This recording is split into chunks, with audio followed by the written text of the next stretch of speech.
We are live. Good morning and welcome to the Sales EU Twitter chat and Google Hangout. And on today's program we have Rachel Miller, the well-known authority on social business, social selling and everything social. So famous, in fact, she now actually contributes to millennialceo.com as well as the Pipeliner channel, which is fantastic. This is our 32nd, I believe, of our Sales EU Hangout, so that's fantastic news. And I have to say, welcome to everybody that's just joined us. It's great to see you all. Rachel, most of our audience actually know who you are because you're on a regular basis anyway and contribute on our Twitter flow, which is fantastic news. But your Twitter account is at Rachel Lou Miller. So Rachel, L-O-U Miller. So hey Rachel, do you want to give me a quick introduction about yourself? I am Rachel Miller. Thank you for the kind introduction, Richard. Chief Listener at Pipeliner CRM. I'm very excited to be here. It is at 7 a.m. In Los Angeles. It's not even light yet. But this is topics that are near and dear to my heart, so I'm very excited to share some insights with you all today. Fantastic. Well, it's a pleasure to have you on the show. Obviously, we're used to you contributing in the Twitter flow, but I think having you on as on the Google Hangout allows us to interact on a much more in-depth basis and get some real insights from you. So it's a great opportunity for our channel to listen to you, I think. No, this should be a good topic, and as we were talking off air, this is the goal of this topic is to really engage with the audience and bring up insights and ideas that maybe they haven't considered before. I don't claim to be a social business expert or even a sales expert, but I am incredibly passionate about this topic, and I'm really excited to talk about it today.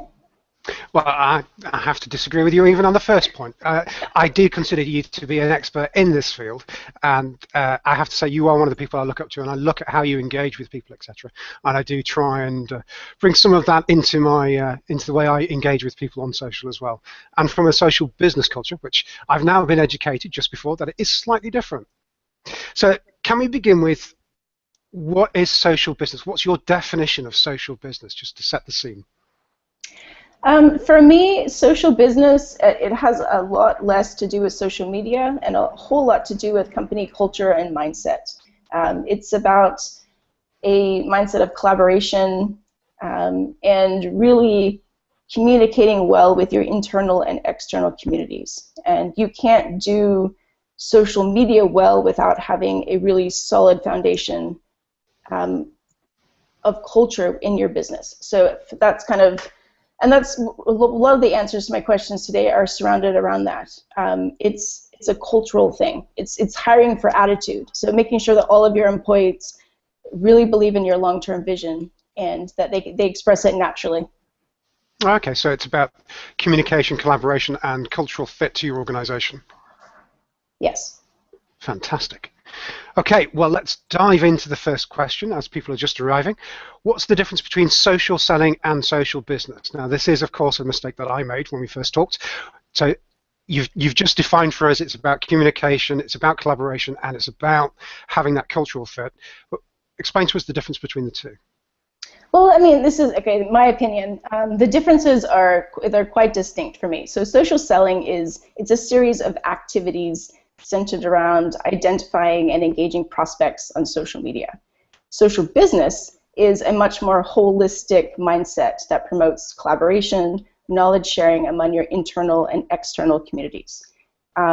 Social business leverages social media as a communication channel to engage audiences, and we commonly associate social business with enterprise companies, but really, that's not incorrect, but it has nothing to do with size.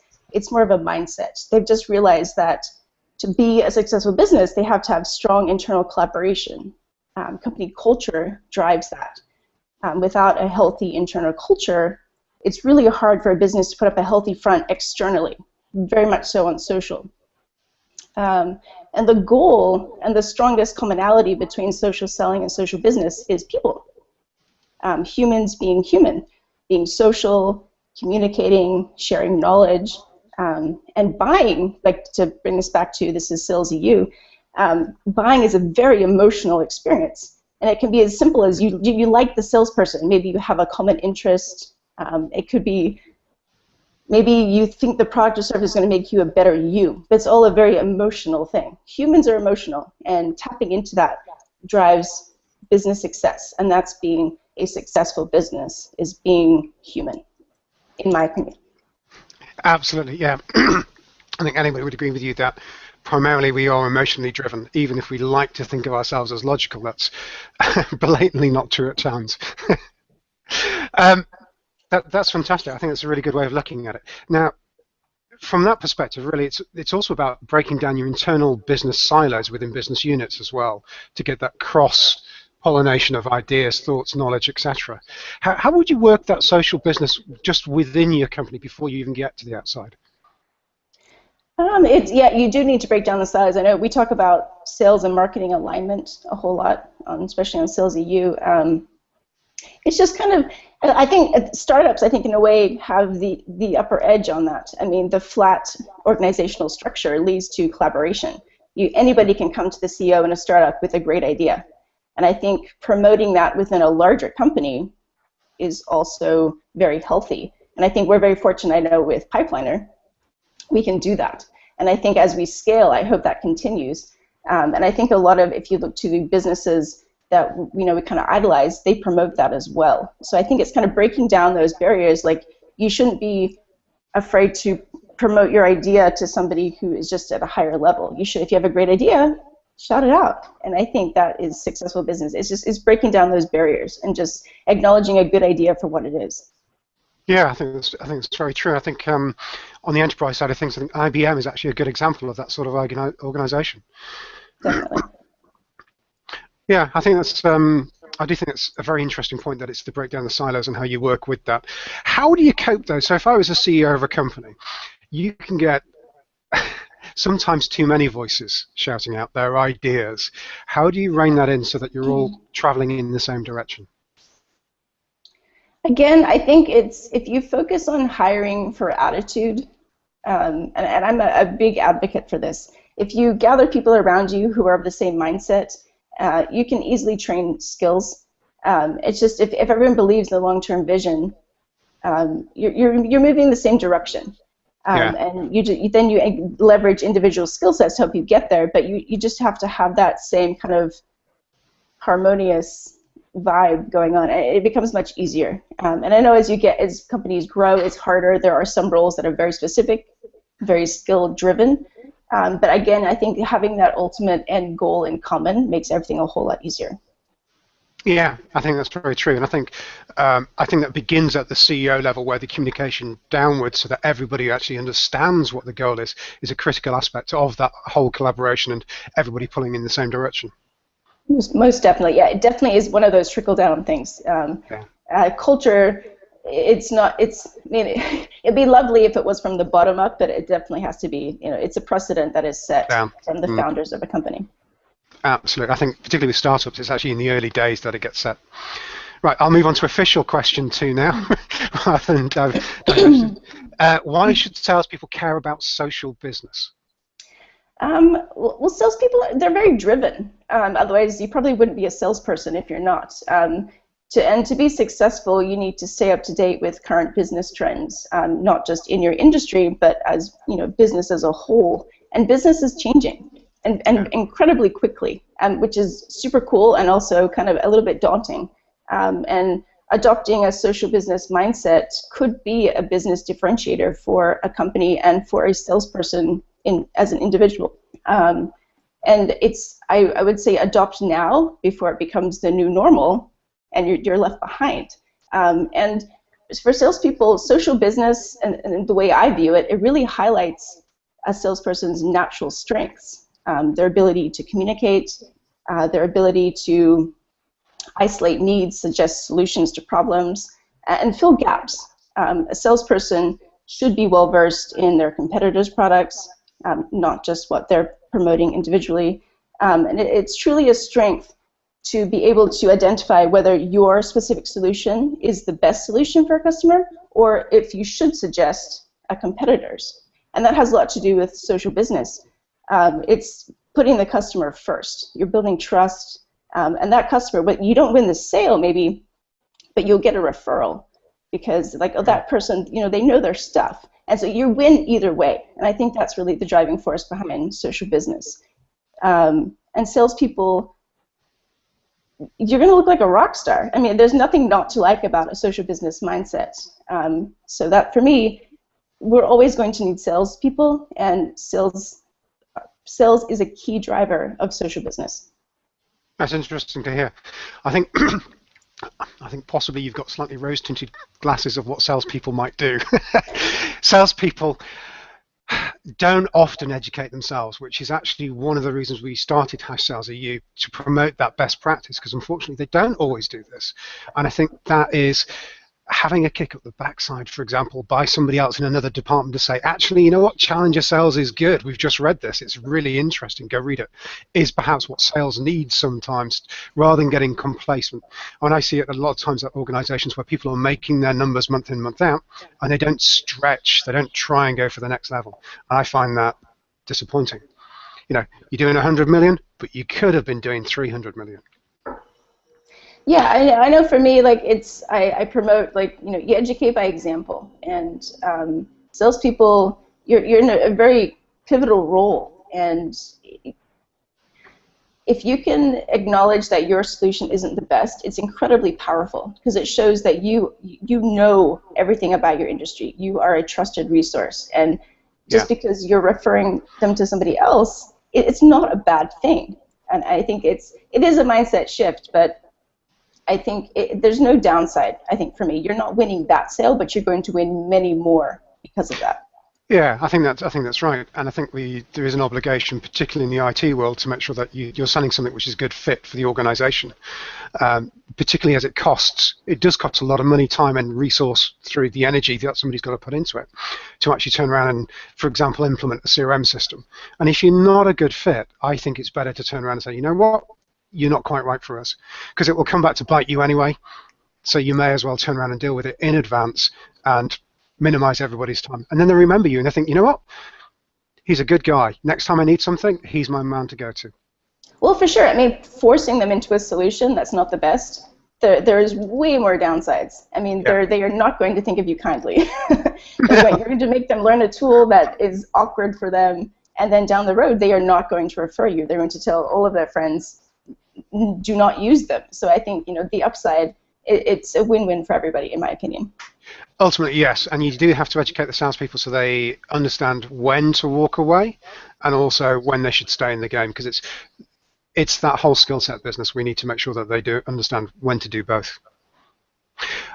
So let's move on to question 3. Traditional outbound sales strategies. It doesn't align with what the customer buying process is now. True or false? Well, okay, so before I stick my flag in the sand and say false, I'm going to say there's nothing wrong with calling out prospects, but it should never be a cold call. It should always be a warm call. Yeah, I don't get it. Touches on social, do your research, lead with value. There's absolutely nothing wrong with traditional sales strategies, but we just have so much information these days that you should just augment what you're doing a little bit and just make it a whole lot more appealing to your prospect. Today's buyer, we're very self-educated. I mean, I buy predominantly online. I do a whole lot of research before I actually reach out to a company. And I think you need to be aware of that as a salesperson, that when a customer is reaching out, they've narrowed you down to a very finite list. You're like, okay, whatever product or service it is, you're on their top 3 or 4. And actually, I have a really killer personal example of this.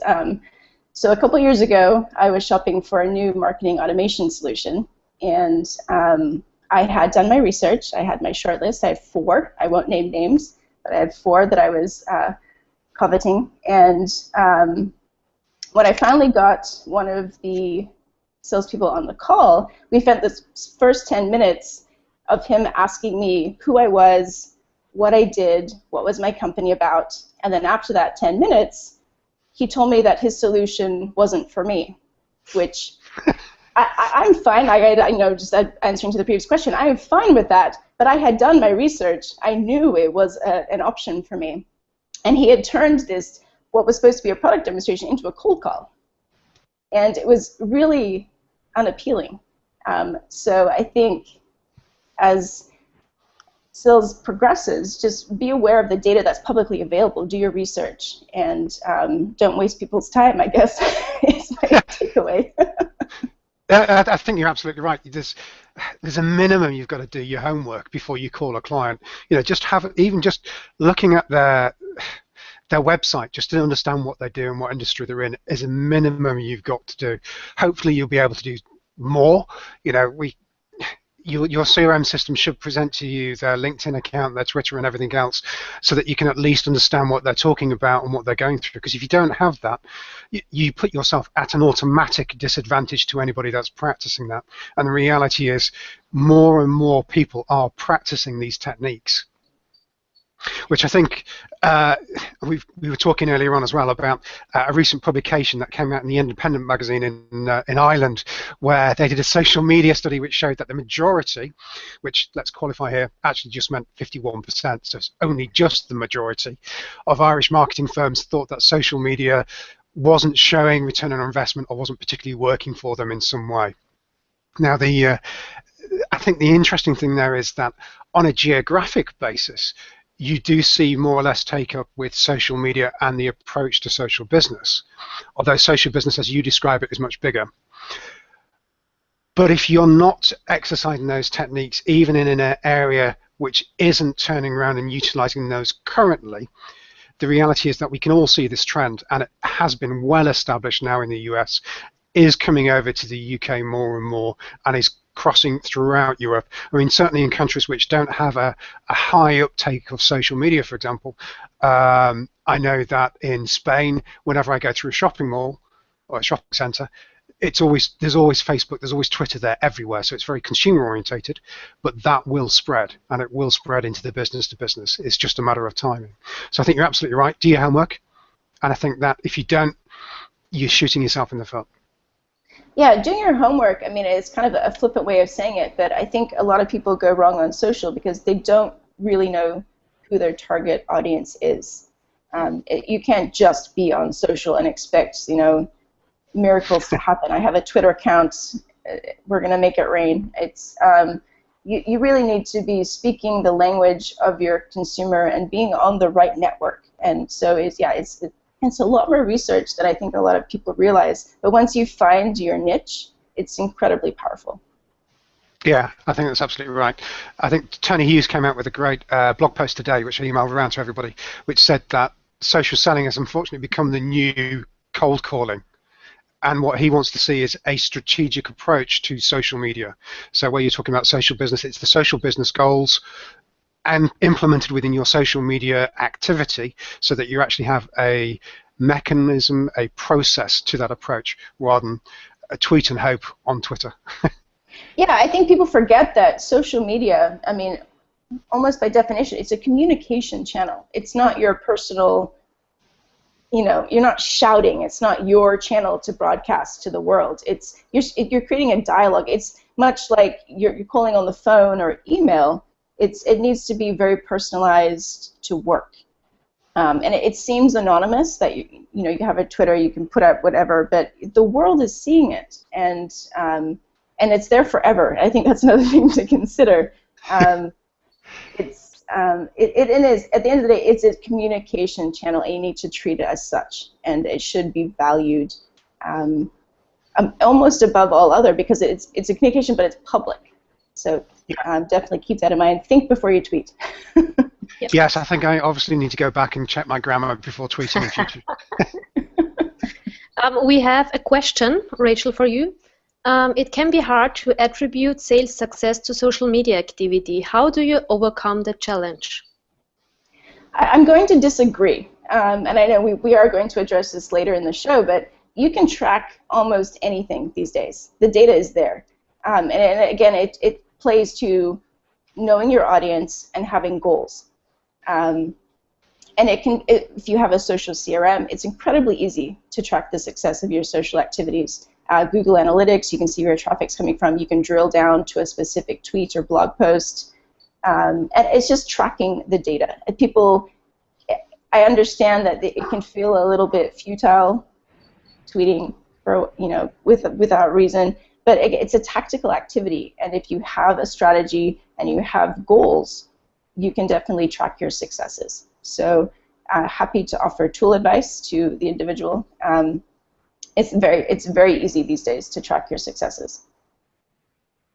Yeah, we did an early topic, I think, on one of our early Twitter chats only on UTM code through Google Analytics, and I know that that's something I utilize in my my links when I'm tweeting out, and we can see within Pipeliner the natural referrals coming in from the various social networks that I've been able to use. Unfortunately, I think Google Posts don't allow you to do that at the moment, but you can still at least see the LinkedIn traffic coming through. Yeah, I mean, especially with a tool like Pipeliner or others similar, if you were to click on a particular contact, you can see at a glance, where that first conversation took place, when they became a viable prospect, and when you closed. And that's just at a glance. You can see all of the dialogue that you've had on multiple networks, and I think that's key. That social business, it implies kind of an omni-channel communication. You can communicate when and where the customer wants very easily. And that's a driving force. I mean, we are a 24/7 operation. I mean, I tweet randomly. I respond to people on my phone on the couch when I'm watching Netflix. And it's kind of we're kind of just trained to it. It's just like this is the future of business. Like we're kind of always on in the best way. I mean, you don't have to do it, but if you feel compelled because you do it's a customer first mindset, you respond. If you know if the question requires more research, you do the research. But if you happen to know, there's no downside to responding right away. No, I think that's right. Although I think that is more of a millennial mindset rather than somebody of my generation, let's say. So I think you go through those topics on millennialceo.com. I think you go through some of those topics very, very well. And I think that's something which, let's say, an older generation have to be aware of, where the people coming into the workforce now, their mindset has changed and altered, and it is an always-on mentality versus perhaps you switch off at, even if you're working late, let's say 7 or 8 o'clock at night, you still switch off at that point in time, where now it's more common to be effectively always on throughout the day and evening, most of it. Yeah, I think it also depends on your job. The last easily 10 years, I've had a very social role, so it's incredibly easy to see your flashing phone and respond. I think if I was in a different position, I wouldn't necessarily be compelled to respond as quickly because I wouldn't see the alerts. So I think depending on your role, you don't necessarily have to have the work-life balance challenges that a lot of people have. But for me, being in a very social community role, it is somewhat of a necessity. Yeah. It's also it's a joy. So for me, it's not necessarily work. I don't see it as a downside because I find I get a lot of personal gratification from it. So are we saying here that to be a chief listener of someone like Pipeliner, you have to be a workaholic, basically? Yes, but I'm going to circle back and say you hire the right people to do the right attitude. And they don't see it as a task, a burden to do that. It's it's their role, and they're happy to do it. It just comes naturally, I think, is the answer. Yes. Yeah. Okay, let's move on to question 4. How can social business increase our win rates? Okay, so social business, as we've discussed, by definition, you lead with social. And it's the human part of social, the relationships, the real nitty-gritty part of business. And I know we haven't talked about personal branding yet today, but ultimately people buy from people they like. With the exception of some retail, it's unavoidable. You don't always, the guy that you pick up your Snickers bar from, you may not like him, but you really want a Snickers. But in general, if I'm making business decisions, I buy from people and brands that I like, and it goes back to that emotional connection and having a bond with your consumers. When things don't go right and things get a little bit bumpy, they forgive you. Maybe your product release didn't quite go as well as you thought, but people forgive because you're human, they're human, you're relatable. And so being a social business increases win rates Okay, maybe I'll flip that. So it increases win rates, but most importantly, it increases retention. And we all know that retention is the ultimate goal. So the more people that you can retain as a customer equals more revenue. So those people that you retain, they refer you to new prospects. So the loyalty behind a social business will grow your business, in my opinion. So I'm curious to hear what you think about that, Richard. So by establishing the social elements and the relationships with the customers and prospects, one is you're potentially much more likable as an individual and aligned with what they're talking about and the way they speak, etc., which helps you ultimately to get more business. I would then guess that because they get on with you and they like you and the organization, because hopefully everybody's aligned with the same sort of attitude and culture, then you retain more customers as well. I guess I would then take it to the next extent and say, because you're a social business, this also means more input on a relationship level, so with your customers. So you'll have socially enabled product building effectively. So that therefore means the product you are building ultimately means it's going to be closer to what your customers actually need rather than what you potentially just think they need. Exactly, yeah. Knowing your target audience and having that ongoing dialogue enables you to craft your messaging and build out your product to suit their specific needs, which again leads to retention, and then they'll happily refer you to new customers. So I think you're definitely winning more, but you're keeping customers happy, I think, is somewhat overlooked, and especially in sales. Sales, you're always about the next win. New business, absolutely. Exactly. But then you forget about that. Okay, well, what about the guy you just closed yesterday? Then you're like, oh, what was his name again? And I think keeping that guy happy is going to be way more business than moving on to the next shiny object. Not on my revenue numbers. Doesn't matter anymore. Somebody else deals with that. No, I think you're absolutely right. And this is, I think, one of the issues with sales today is because we're so busy chasing new business and we're only targeted on new revenue that it neglects the whole customer nurturing element, and that in turn means that we're only working for money because that's the only thing that matters, the only thing we're ever measured on. So it's not about quality of sale, alignment of sale, it's purely about what you have sold in dollar terms, and that's it. So I think that's I think we lack sales leadership in that area to be able to change that dynamic.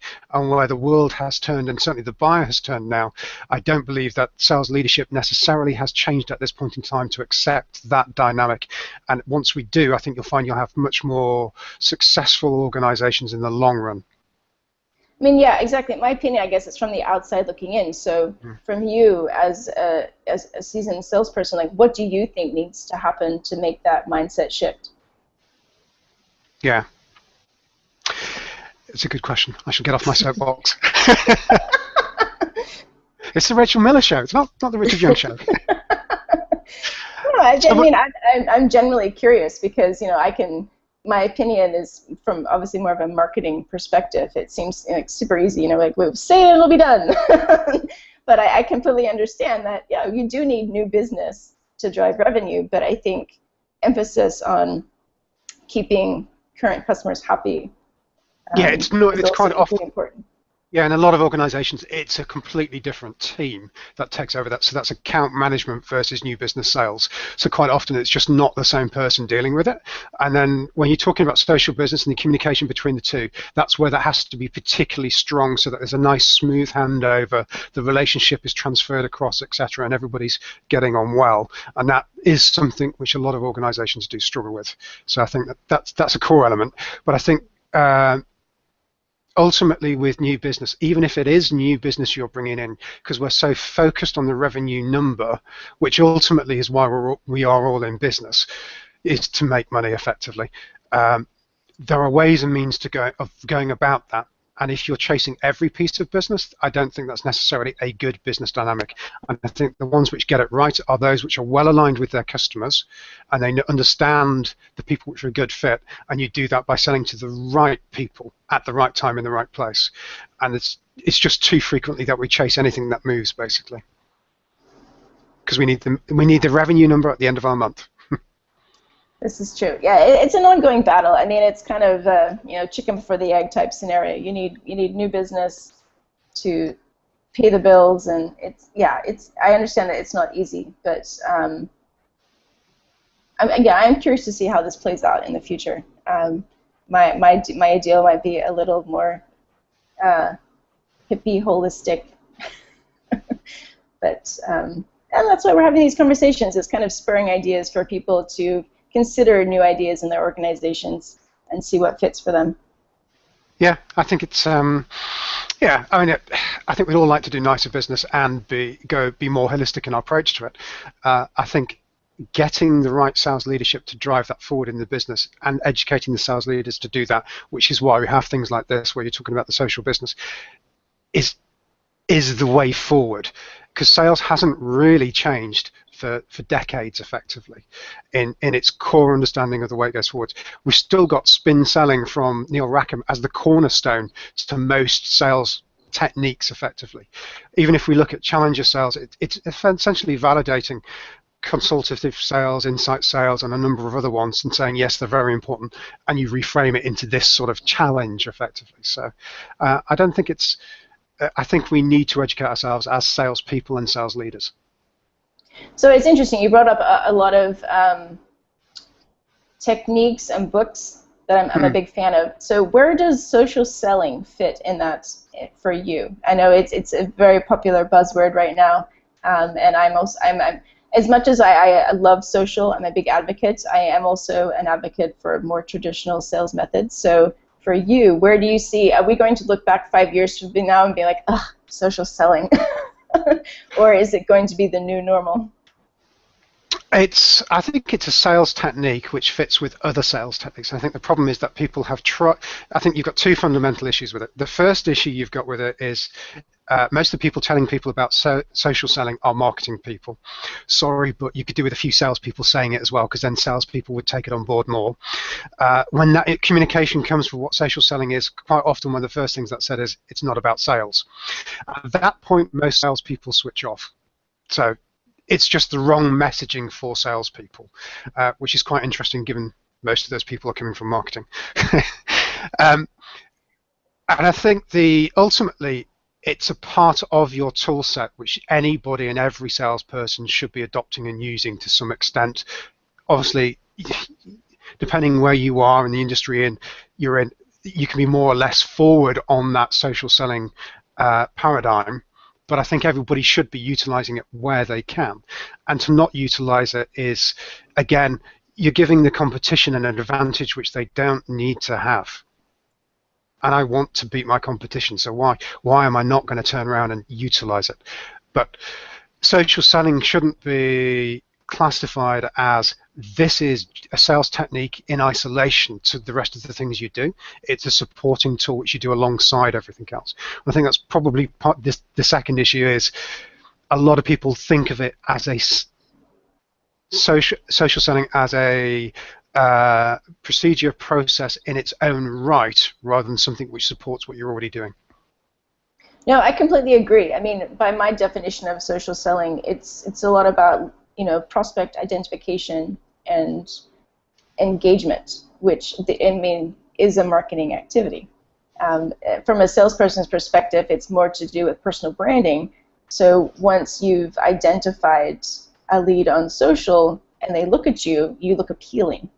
Yes, absolutely. And I think that's kind of the salesperson's role. And sharing quality content plays into it. But again, yeah, I agree that it is very much a marketing activity that is kind of it's enabling sales. Yeah, and certainly salespeople struggle to get the right content, although they can have input to it. They are typically quite poor at articulating themselves about what they need to be able to give to the customer. Although when they're in front of a customer, they can churn it out no end. So it's quite an interesting paradigm that they struggle to communicate to marketing what they actually need to be able to give out there. But yeah, I think it's I don't think it's just top of funnel. I think it's throughout the funnel, and you can use it to engage all the way through if you use it correctly. Turning around and using it for just prospecting is good, yeah, and that's quite often the SDR or marketing's type role. Although I've used it as well, and I have got leads directly from different social media outlets, whether it's Twitter, Quora, or LinkedIn blog posts, etc., where they've come to me and said, the stuff you're talking about is fantastic. I want to hear more. So you can do it at whatever level you are. But I think the stronger element is once you get in front of the customer, being able to understand who they're connected with, what they're talking to, being able to see things like who they're connecting to is fantastic, because then you can understand what competition you're up against, and there's a lot of things it can do for you in later stage funnels as well. Yeah, I think it all comes back to social being a communication channel, and you do need to be communicating throughout the sales cycle and after. I mean, it's, you know, the cycles are interlooping. It's less of a funnel these days. It's more like a spider web. You know, people come and go, and they refer new people. And it'll kind of, and social, it makes it so easy. It's so fast. You can send a tweet, you know, ask a question for support. It's the real-time communication, I think, is a little bit addicting, and is to be a successful business, it's a must these days. I think it's a must. I think that's the other fear, particularly of sales managers, is that the social element becomes a time suck, and the person's like, oh, what are they doing now? Look, they're talking about X, and it's, you know, fundamentally, as a salesperson, your job is to get revenue in. You have to concentrate on that first. Right, and then that's where there's a variety of roles. I mean, the salesperson shouldn't necessarily be jumping in on those particular conversations. That's where you have, you know, community management and marketing play a huge role in social business, and keeping that ongoing communication. Cool. So that actually naturally brings us into question 5. What are some social business practices to engaging customers? So I think I'm going to sound like kind of like a broken record, but my number one tip, I think, for social business is truly hiring for attitude. It is getting the right people on your team. And skills can be taught, but changing someone's mindset is incredibly hard. If you're striving to be a social business and you hire someone who's a big advocate for cold calling in the worst way, it's not going to be a good fit, and they're not going to represent your brand well in any circumstance, on the phone, on social. But I mean, I guess that could be a little bit elementary to say, you know, just hire people you like. I don't mean to be flippant about it, but I mean, truly, social isn't just something you do. And we talked about earlier, just because you have a Twitter account doesn't mean you're social. It's something you are, and it's highly internal. The communication you have with your team, your collaboration, how you progress, how you execute ideas, that makes you a social business. So culture is a huge part. You can't be successful if you can't. How we operate internally is how externally we're viewed. And on social, that becomes it's transparency. It's super easy to see these days. So hiring decisions really do matter. So again, hire people that share your vision, invest in people first, technology second. My second tip is, again, I'm going to reiterate, social is a communication channel. And I would say you need to listen. I'm chief listener. This is, you know, why I'm at Pipeliner. You need to listen 10 times more than you talk, and engage thoughtfully at the right time, which doesn't necessarily mean real time. I think people react much better to a thoughtful response that is maybe an hour after they posted the tweet versus that 5-second response that really just said, thanks for sharing. And you're like, wait, I had a question. I didn't share anything. I wanted to know about this update. So I think you really need to pay attention and respond accordingly. And you need to create content that solves business problems for your target customer. Just saying that you're number one, you're the best, nobody cares. You're not going to get on anybody's radar. And content marketing isn't an easy button. I know it's very prevalent. There's a lot of content out there. And it's no doubt a huge power player in a social business strategy. But if at the end of the day, if you don't know who you're talking to, how are you going to know what to say? How are you going to get on? How are you going to get their attention? So for me, tip number 2 is it's a communication channel, and you really need to know who you're talking to. So I'm a big advocate for customer personas. And you know, as we're all on the Pipeliner team, we have Peter Pipeliner.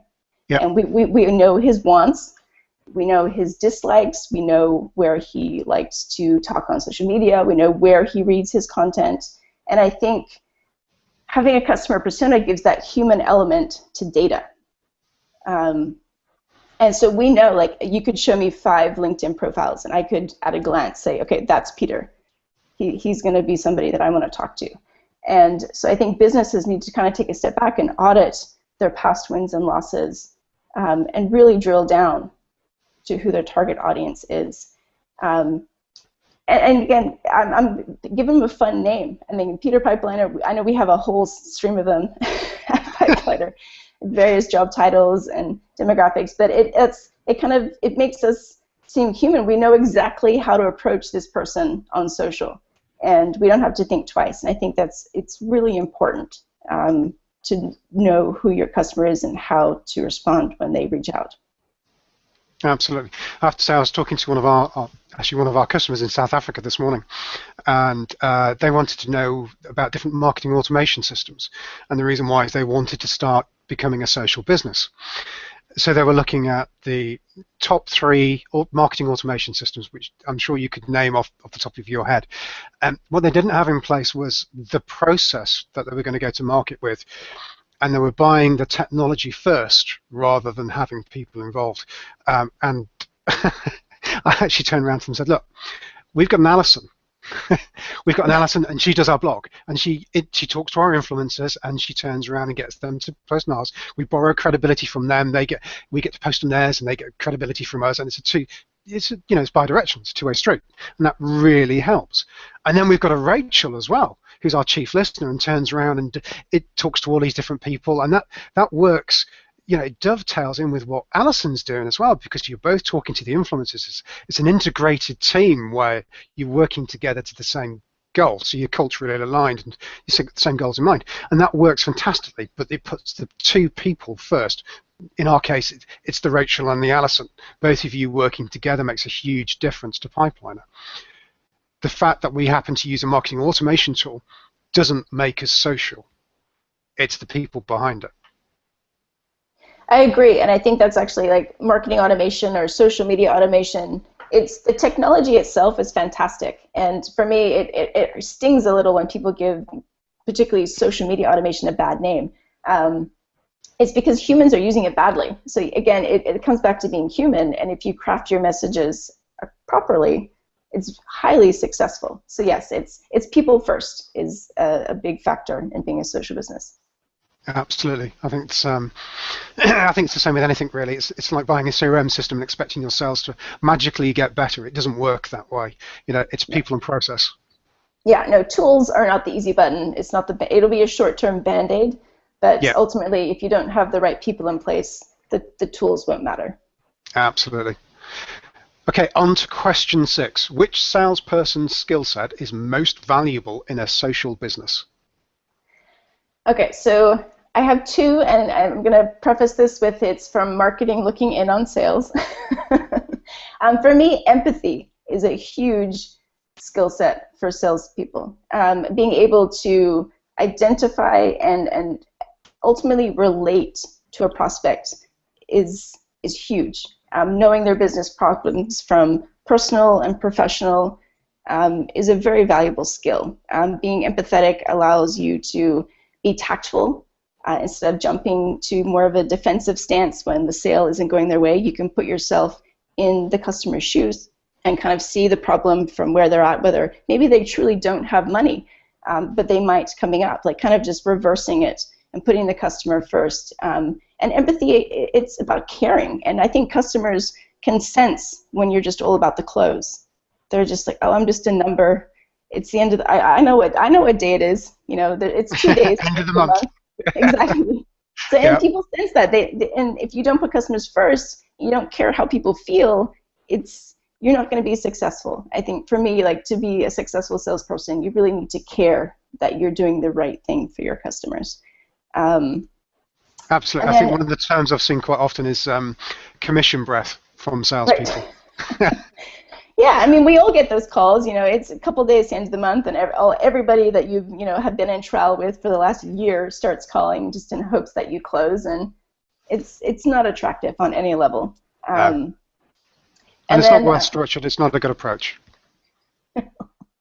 And then for me, another skill set that I find valuable for a salesperson is awareness. and I guess it could also be called situational knowledge. I think applying past experience to your current experience, reading between the lines, intuition is a huge gift. And it can truly make a difference, I think, when you're in a sales situation. And I acknowledge that every customer is different, but you're often in similar situations. And being able to leverage what's happened before and apply it to what's happening now, I think, will ultimately close the deal quicker.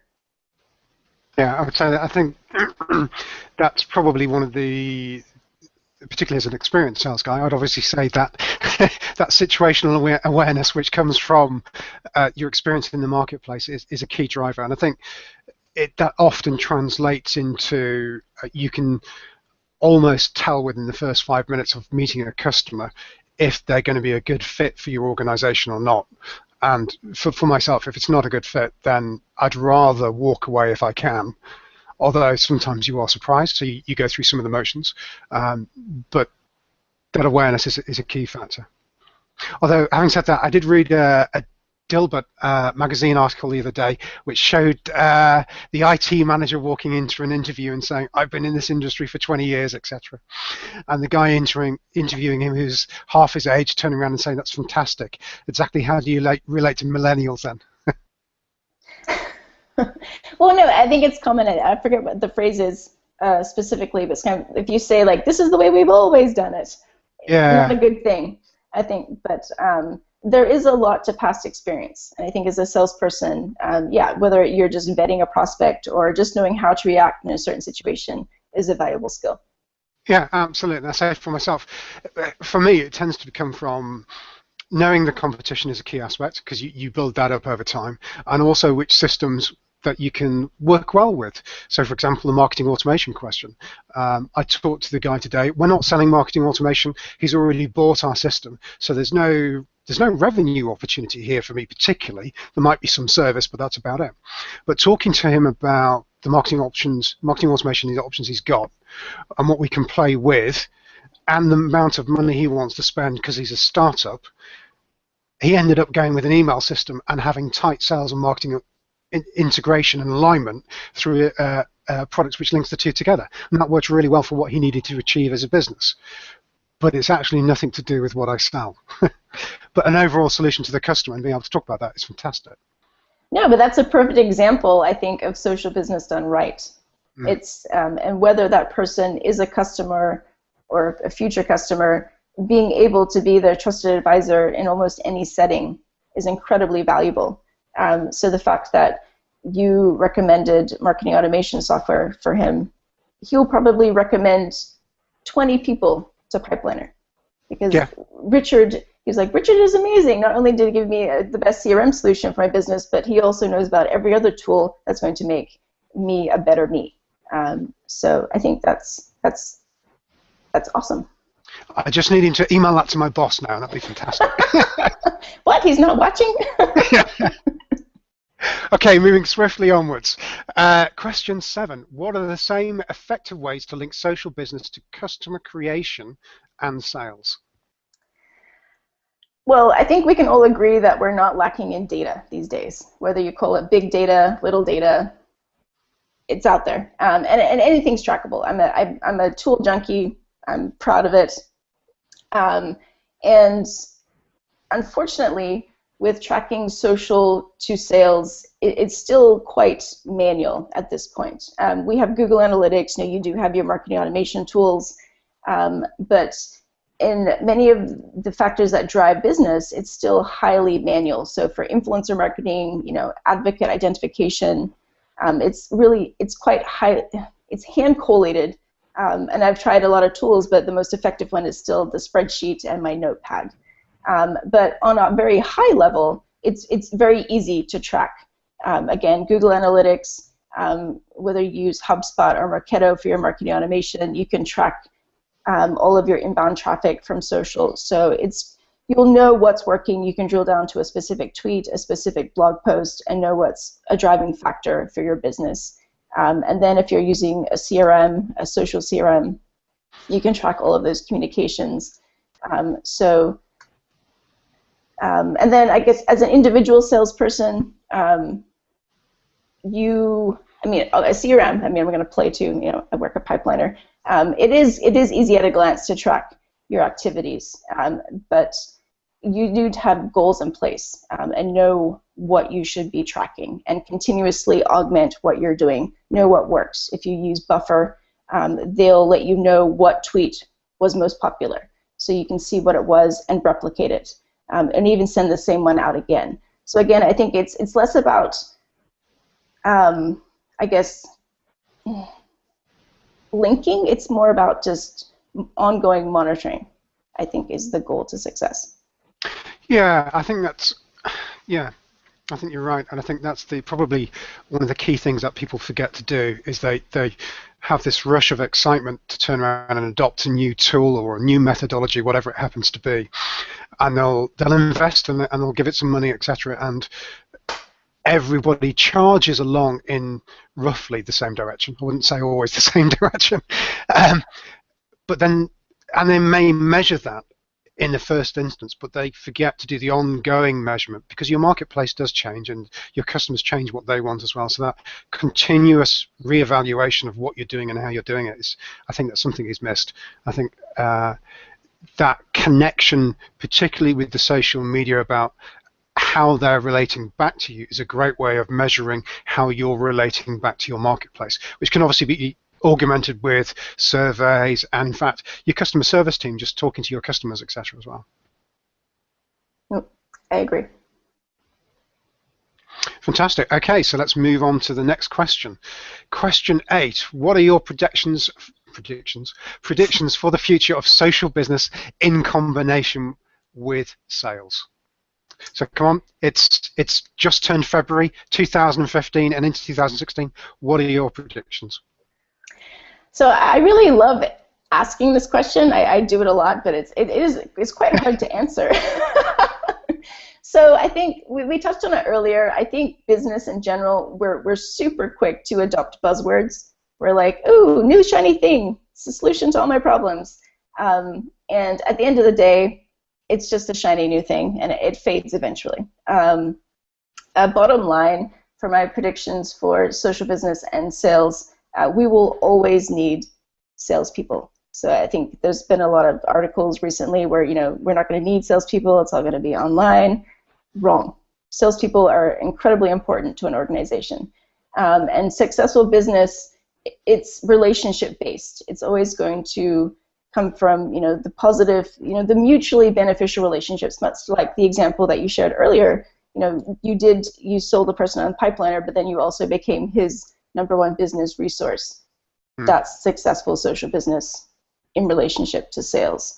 What we currently call social business, social selling, growth hacking, you know, drop in any buzzword you can think of, it'll eventually just be business, smart business. This is just the new normal. And then for me, I think what we're seeing the pendulum shift already is like we've tried to automate everything, and the human part is the best part. So I think we will eventually focus more on the human element. I mean, tools are getting smarter, there's more data, but without that human layer, that context, that intuition, the situational knowledge that we spoke of earlier, it's just, you know, the ones and the zeros, it's the matrix. You really need that human element to be successful. So we will continue to automate certain processes, but that engagement piece, you can't really ever automate. It's that emotional, that human part, that social business, and ultimately that's what's going to make a business successful. It's interesting. I think you're right that it has to be, you always are going to have salespeople. I think the role of salespeople will change, and sales need to realize that they're going to need to take on more of a marketing slant because they need to be self-promoting, etc. as well. I think particularly given salespeople's average tenure at an organization is only 18 months, they need to be that whole brand advocate for themselves, as well as turning around and saying, I work for this particular organization at this point in time. And they need to be aware of that, and they need to turn around and make sure that they're representing themselves in the best possible light at the same time as representing the company. And if they turn around and and the company and the individual clash, then they need to make sure that they come to some sort of alignment moving forward, because otherwise it's not a good situation. And I think that's the core things that some of the salespeople need to learn as individuals, I think. Yeah, I think it comes back to being it's being very well-rounded and being just a resource in general. And you can shift to companies, I guess whether it's consultative selling or however you want to phrase it, but you ultimately, you know your customer, you know your niche, and you're the best at it. But again, it comes back to that relationship, and people trust you, so they come back again and again, whether for any reason. And I think that's the key part. They like you for you. Yeah, and, person to person, as Bob just pointed out to us. Exactly. Yeah. No, I think that's very true, and I think it's a good way of looking at it. Although the only thing I would say is, obviously in business, particularly in the sales arena at the moment, we can show that salespeople and organizations which follow a process, and that process is very structured and enforced effectively, to turn around and have greater revenue share than those which don't have a process and don't follow a structured sales process to market. So it'd be interesting to see how that plans out in comparison. I think the stats are the average enterprise which has a structured sales process gains 20% more market share than one that doesn't, for example. Yeah, I think there's nothing wrong with having a structured process. You can still be human. I mean, yes. Process doesn't necessarily equate to robotic and inhuman. No. Yeah, people need structure. You need to, especially as you scale, you do need to have certain things in place. But I think you do need to give salespeople, in particular, the freedom to be themselves, because that's ultimately what's going to be the most successful part. You can check the boxes, get everything aligned, but you need to allow them to do what they do, I guess. Absolutely, yeah. I think it's like the old telemarketing scripts, isn't it, where you had to follow the script, and if you're on the other end of the phone, half the phone was trying to get them to go off script, and then they were stuck. Right, and then we all get, you call the phone company, and it's always like the same thing. It's like, well, that doesn't answer. It's back to, like, the tweet. It's like, thanks for sharing. It's like, but it was a question. You really need to pay attention. Yeah. So it comes to actually truly listening, and being able, like, mandated that you can be human, I think is an important element. Fantastic. Let's have a quick talk about personal branding. What's your take on personal branding? Because I think that personal branding element fits very well with the whole social business. I'm a big fan. It's different for everybody. I think that's a hard part. I know you can't force somebody to be social. Some folks are more reserved. So being transparent online doesn't come naturally to a lot of people. But showing who you are is incredibly appealing. So I would encourage people, if you're trying to grow your personal brand, to really be you. And whether that means that you share that you just made the best lasagna ever, or perhaps you're having a slightly bad day, that's fine, because you're human, and people will be attracted to that rawness versus just pushing out corporate messaging and not really showing any of your personal self.